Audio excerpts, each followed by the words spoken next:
সংসারে অশান্তি বুঝেছিস তুই হারামজাদি। আজকে তোর পেট আমি গাইল নিলাম। মা দোলা ওঠ, বোন আমার ওঠ। কি রে বোন, এসব আমি কি দেখতেছি? তোর শ্বশুর বাড়িতে তোর শাশুড়ি, তোর ননদ তোর গায়ে হাত তুলতেছে, তোর উপর অত্যাচার নির্যাতন করতেছে। কই কোনোদিন তুই আমাকে বলস নাই? হ্যাঁ, আমি তো ভাবছি তুই সুখে আসোস, শান্তিতে আসোস, এই কারণে কোনোদিন কিছু বলস নাই। আজকে আমি এগুলো কি দেখতেছি? নিজের চোখে না দেখলে তো কোনো কিছু বিশ্বাস করতে পারতাম না। ভাইয়া, আমি তো গরিব ঘরের মেয়ে। বিয়ের সময় তো তুমি ওদেরকে কিছু দিতে পারো নাই, তাই আমার পেট অত্যাচার করে। আর অত্যাচার আমি মুখ বুজে সহ্য করি, এই জন্য যে গরিব ঘরের মেয়ে তোমাদের ঘরে গেলে তো বোঝা হয়ে যাব, এই জন্য আমি তোমাদের কিছু জানাইনি। তোমরা তো মন খারাপ করবা, আমি চাই না আমাদের জন্য তোমার মন খারাপ হোক। ভাইয়া, আমি ভালো আছি। মা অত্যাচার করলে সন্তান কিছু মনে করে না, আমি কিছু মনে করিনি। আমি ওনার এই অত্যাচারকে না দোয়া মনে করেছি সবসময়। আমি ভালো আছি। তুই যে কি ভালো আছোস সেটা আমি দেখতেই পাচ্ছি। কি ব্যাপার ভাই শ্রাবণ, তুমি তো খুব ভদ্র ছেলে, ভালো ছেলে। এই কারণে আমার বোনটারে, আমার আদরের বোনটারে তোমার সাথে বিয়ে দিচ্ছি, যেন আমার বোনটা সুখে থাকতে পারে, ভালো থাকতে পারে। আর এখন আমি কি দেখতেছি? তোমার বাড়িতে তোমার মা বোন আমার বোনটার উপর অত্যাচার করে, নির্যাতন করে, আমার বোনের গায়ে হাত তুলে। এই কারণে কি তুমি আমার বোনকে ভালোবেসে বিয়ে করে এই বাড়িতে বউ করে নিয়ে আসছো আমার বোনের উপর প্রতিনিয়ত অত্যাচার নির্যাতন করার জন্য? ভাইয়া, আপনি প্লিজ আমাকে ভুল বুঝবেন না। আমি এসবে কিচ্ছু জানি না। কি হচ্ছে কি এসব? মা, এসব কি হচ্ছে? ও প্রেগনেন্ট, ওকে এভাবে ধাক্কাতে ফেলে দিয়েছে কেন? আমি তো এসবে কিচ্ছু বুঝতে পারছি না। যা করেছি ভালো করেছি। আমি ওকে মারতে মারতে একদম মেরে ফেলতাম, তাহলে আমি মনে শান্তি পেতাম। পারলে ওর পেটে বাচ্চাটাকে আমি মেরে ফেলবো। হারামজাদি, একটা সংসারের মধ্যে অশান্তি জঞ্জাল একটা এনে রেখেছিস। তুই তো বিয়ে করেছিস নিজের পছন্দ মতো, আমাদের পছন্দ মতো বিয়ে করেছিস। হ্যাঁ, একটা ফকিন্নির মেয়েকে বিয়ে করেছিস। ফকিন্নি জানি কোথাকার, তোকে কি দিয়েছে? এই, তোকে কিছু দিতে পেরেছে? ফকিন্নি জানি কোথাকার। হ্যাঁ ভাইয়া, মা তো ঠিক কথাই বলেছে। এই মেয়েটাকে বিয়ে করে এই বাড়িতে আনার পর থেকে এই সংসারে অশান্তি শুরু হয়ে গেছে। তোমার বউ সারা দিন শুয়ে থাকে, বাসার একটা কাজও করে না। এই বাসার সমস্ত কাজ আমি আর মা করি, তোমার বউ সারা দিন শুয়ে থাকে কেন? আর মানুষের কি বাচ্চা হয় না? তোমার বউয়ের কি একাই বাচ্চা হচ্ছে যে সারা দিন শুয়ে থাকতে হবে? মা, বৃষ্টি, তোমরা এসব কি কথা বলছো? মা, ও আমার বউ, আমার বিয়ে করা বউ। আমি ওকে ভালোবেসে বিয়ে করেছি। তোমরা যে ওকে মানতে পারোনি সেটা তো একবারও আমাকে বলনি। একবারও তো আমাকে বলনি যে ও গরিবের মেয়ে, ও বিয়ের সময় কিছু আনতে পারেনি বলে তোমাদের ওকে সহ্য হয় না। একবারও তো বলনি। আমার সামনে তো তোমরা ওর সাথে সবসময় ভালো ব্যবহার করো, কিন্তু এখন এসব কি বলছো? ও গরিবের মেয়ে, আমি ওকে ভালোবেসে বিয়ে করেছি বলে ওকে তোমরা সহ্য করতে পারছো না বলে ওর গায়ে হাত তুলছো। মা, তোমরা ভুলে যেও না ও প্রেগনেন্ট। ওর গর্ভে যে বাচ্চা আছে সেটা আমার বাচ্চা, আমার বংশের প্রদীপ। তোমরা ওর উপর অত্যাচার করতেছো। ওর এই অবস্থায় ওর গায়ে হাত তুলেছো, ওকে লাথি মেরেছো। মা, আমাদের কিসের অভাব আছে বলতো? আমাদের টাকা পয়সা কোনো কিছুরই অভাব নেই। তারপরেও কেন ওর কাছে তোমার যৌতুক আশা করতে হবে? মা, ওর জায়গা যদি বৃষ্টি থাকতো তাহলে তুমি কি করতে? বৃষ্টির গায়ে এভাবে হাত তুলতে পারতে? মা, ও তোমার ছেলের বউ হয়েছে, তাতে কি হয়েছে? তুমি ওকে মেয়ে ভাবতে পারোনি? বৃষ্টি, ও তোর বোনের মতো। আরে ওর জায়গায় যদি তুই থাকতি, তোর যদি বিয়ে হয়ে যাওয়ার পর তোর শ্বশুর শাশুড়ি তোর গায়ে এভাবে হাত তুলতো, তাহলে তুই কি করতি? তোরা যেটা করেছিস সেটা অনেক বড় অন্যায় করেছিস। আর আমি এসবের কিচ্ছু জানি না। আজকে যদি এই অসময়ে এখানে না আসতাম তাহলে এসবের কিচ্ছুই আমি জানতে পারতাম না। আমি প্রতিদিন 8টার সময় অফিস চলে যাই, 9টার সময় বাসায় ফিরি। কই বাসার ভিতর কি হয় না হয় দোলাও আমাকে কখনো কিছু বলে না। কি ব্যাপার দোলা, তুমি তো কখনো আমাকে কিচ্ছু বলোনি যে তোমার উপরে আমার মা আমার বোন এত অত্যাচার করে, এত অন্যায় করছে তোমার সাথে। তুমি তো কিচ্ছুই বলোনি। ব্যাস শ্রাবণ, অনেক হয়েছে। নাটক করতেছো? হ্যাঁ, আমাদের সঙ্গে কি নাটক করতেছো? আমার ভালো করে বোঝা হয়ে গেছে। আমার বোনের উপর অত্যাচার নির্যাতন তোমরা কেন করো? কারণ আমার বোনের বিয়েতে তো আমরা কিছু দিতে পারি নাই, আমরা গরিব। আচ্ছা শ্রাবণ, মা, আমরা গরিব বলে কি মানুষ না? গরিবরা কি মানুষ হতে পারে না? আপনারা গরিবরা কি মানুষ মনে করেন না? আমাদের কি অপরাধ? আমরা গরিব বলে কি আমার বোনের সংসার করার অধিকার নেই? তোমাদের কাছে কি টাকা পয়সা ধন সম্পত্তি সবকিছু ভালোবাসার কোনো মূল্য নাই? এই, একদম চুপ। নাটক বন্ধ করো। তোমাদের ভাই বোনের নাটক দেখার জন্য এখানে আমরা দাঁড়িয়ে নেই, বুঝতে পেরেছো? যাও তোমার বোনকে নিয়ে এখান থেকে বের হয়ে যাও, বেরাও। মা, ও কোথায় বের হবে? ও কোথাও যাবে না। মা, তুমি ভুলে যেও না, ও আমার বিয়ে করা বউ, এ বাড়ির বউ, ওর গর্ভে আমার বাচ্চা। তুমি সবকিছু জেনেও তুমি কিভাবে ওকে মারতে পারছো? মা, তুমি না মেয়ে মানুষ। মেয়ে মানুষ এই কাজটা তুমি কিভাবে করছো? কিসের জন্য করছো? ও যৌতুকের জন্য। যৌতুক নেওয়া এবং দেওয়া সমান অপরাধ, এটা তুমি জানো না?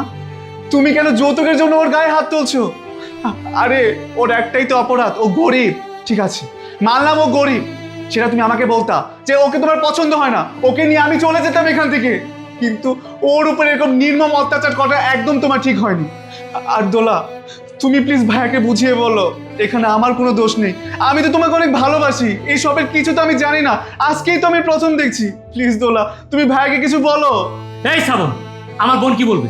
হ্যাঁ, তুমি আমার বোনের সাথে সংসার করো, তুমি কি জানতে না তোমার মা আর বোন আমার বোনের উপর দিনের পর দিন অত্যাচার করে, নির্যাতন করে? এগুলো তুমি জানতে না? এখন কি আমার সামনে কি সাথে সাথে চেষ্টা করতেছো? না ভাইয়া, শ্রাবণ যা বলেছে সত্যি বলেছে। শ্রাবণ এসবের কিছুই জানে না। বৃষ্টি আর মা আমার উপর অত্যাচার করে, আমাকে খেতে পর্যন্ত দেয় না। কিন্তু আমি শ্রাবণকে কখনো কিছু বলিনি। ও তো কাজের প্রেশারে থাকে, ওকে বললে আবার সংসারে অশান্তি হবে, এই জন্য আমি ওকে কখনো কিছু বলিনি। ও সকালে যায়, রাত্রে আসে, ওকে কি বলবো?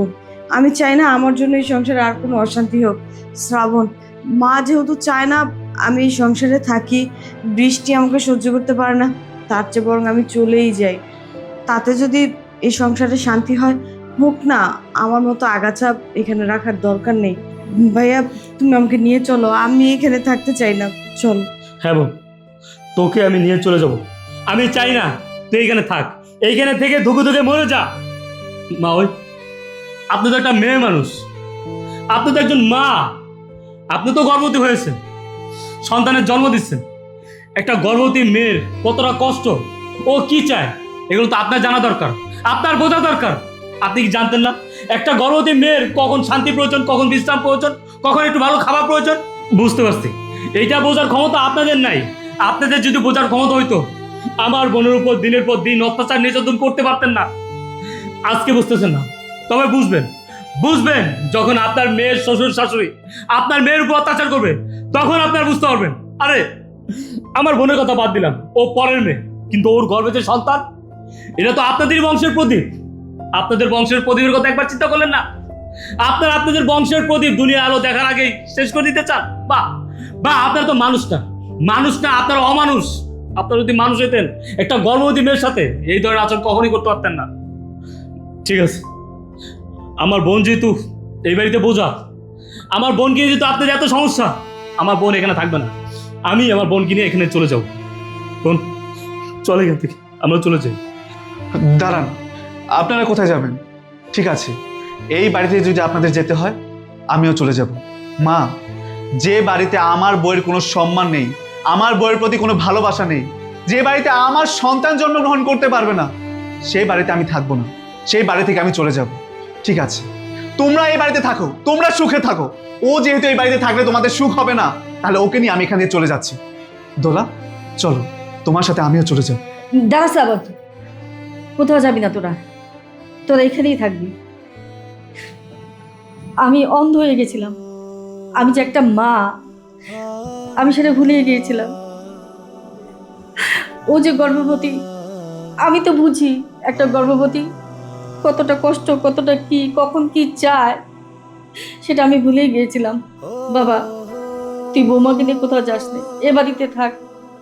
তুই চলে গেলে আমি কাকে নিয়ে থাকবো, কাকে দেখবো, কাকে দেখে দেখে আমি এখানে থাকবো? বাবা, তুই যাস না, বৌমাকে নিয়ে এখানে থাক। হ্যাঁ ভাইয়া, তুমি এই বাড়ি ছেড়ে কোথাও যাবে না, তুমি আমাদের সাথেই থাকবে। ভাইয়া, আমি আর মা যা করেছি তা অনেক বড় অন্যায়।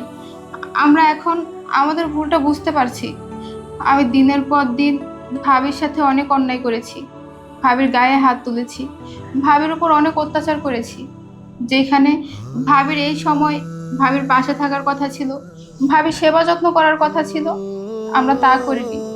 আমরা সব সময় ভাবিকে মারধর করেছি। ভাইয়া, তুমি আমাকে মাফ করে দাও ভাবি, তুমি আমাকে মাফ করে দাও। তুমি এই বাড়িতে বউ হয়ে আসার পর থেকে আমি অনেক ভয় পেয়ে গিয়েছিলাম।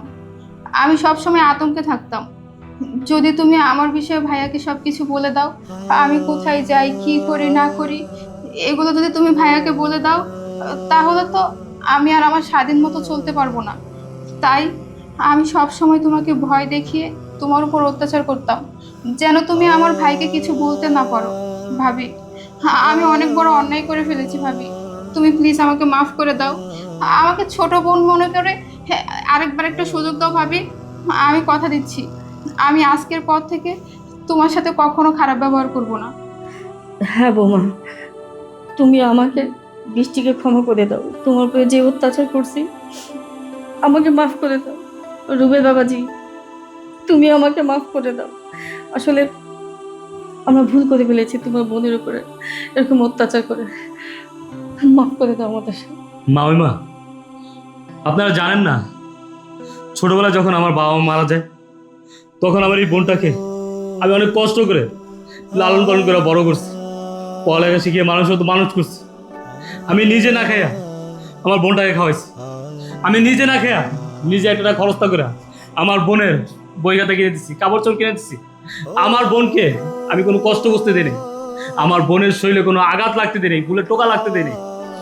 আমার বোন যখন ছোট তখন ওর অনেক ইচ্ছা ছিল ও একদিন বড় হবে, পড়ালেখা করে মানুষ হবে, বড় অফিসার হবে।